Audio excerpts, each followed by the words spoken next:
نبی پاک فرماتے ہیں میں سو رہا تھا، چھت پہ فرشتے آئے. بات آپ نے سنی ہوئی ہے، صرف کچھ نظریات معراج کے حوالے سے عرض کرنے ہیں، چند نظریات.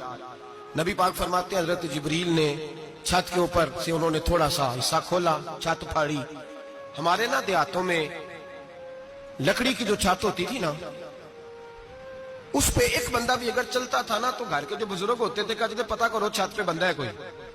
ایک آدمی فٹافٹ بزرگ جاگ جاتے تھے، کہتے پتا کرو بھائی.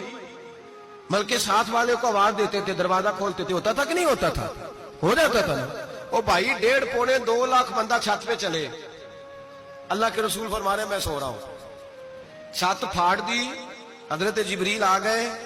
نبی پاک صلی اللہ علیہ وسلم کے پاس 70 ہزار فرشتہ ساتھ ہے، آ کے کھڑے ہو گئے. میکائیل سے اسرافیل سے مشورہ کر رہے ہیں حضور کو کیسے جگائیں. نبی پاک فرماتے ہیں میں سو رہا ہوں. حالانکہ بخاری میں لفظ ہے، نبی پاک فرماتے ہیں میری آنکھیں سوتی ہیں، دل تو میرا ہر وقت جاگتا رہتا ہے. نبی کریم سید عالم صلی اللہ تعالی علیہ وسلم فرماتے ہیں میں سویا رہا. اب حضور آرام کہاں کر رہے تھے؟ زمین پہ. آرام کہاں کر رہے تھے؟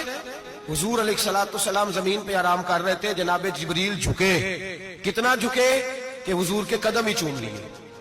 نبی پاک کے قدم تو کتنا جھکے ہوں گے جی؟ رکوع تک. جی میں نہیں جی گل کی سجدے دی، تساں کیتی جی. فتوا لگا تواڈے تے لگنا جی. کہاں تک لگی؟ کہاں تک جھکے؟ اعلیٰ حضرت کہتے ہیں حضرت جبریل نے سجدہ نہیں کیا نبی پاک.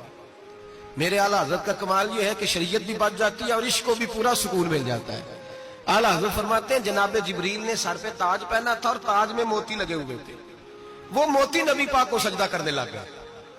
وہ موتی نبی پاک کو دیکھے. فاضل بریلوی کے قلم کا حسن فرمانے لگے تاج روح القدس کے موتی جنہیں سجدہ کرے.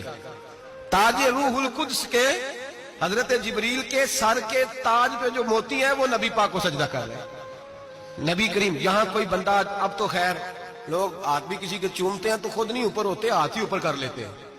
اب تو مزاج ہی بدل گیا ہے. فرمایا رسول کریم صلی اللہ تعالی علیہ وسلم کے لیے جبریل جھکے تو پیروں تک، اور نبی پاک علیہ السلام کے قدم چومے. حضرت جبریل نے حضور جاگے، اٹھایا نبی کریم کو اور کہا یا رسول اللہ رب آپ کی ملاقات کا شوق رکھتا ہے، اللہ آپ کی ملاقات کا شوق رکھتا ہے. حضور فرماتے ہیں مجھے اٹھا کے تو جبریل حتیم میں لے گئے. اور پھر یہ بخاری کے لفظ ہے، فرمایا یہاں گلے سے لے کر ناف تک میرا سینہ کھولا، میرا دل نکالا، آب زمزم میں رکھا. اس لیے نہیں کہ نبی پاک کے دل کو برکت حاصل ہو جائے، اس لیے کہ آب زمزم کو برکت حاصل ہو جائے. امتی رج رج کے پیئے کہ یہ وہ والا زمزم ہے جس نے ہمارے مصطفیٰ کے قلب اطہر کو چوما ہوا ہے. نبی پاک صلی اللہ علیہ وسلم فرماتے ہیں میرے سامنے کھولا اور میں دیکھتا بھی رہا. دل کھل گیا، سینہ کھل گیا اور میں دیکھتا بھی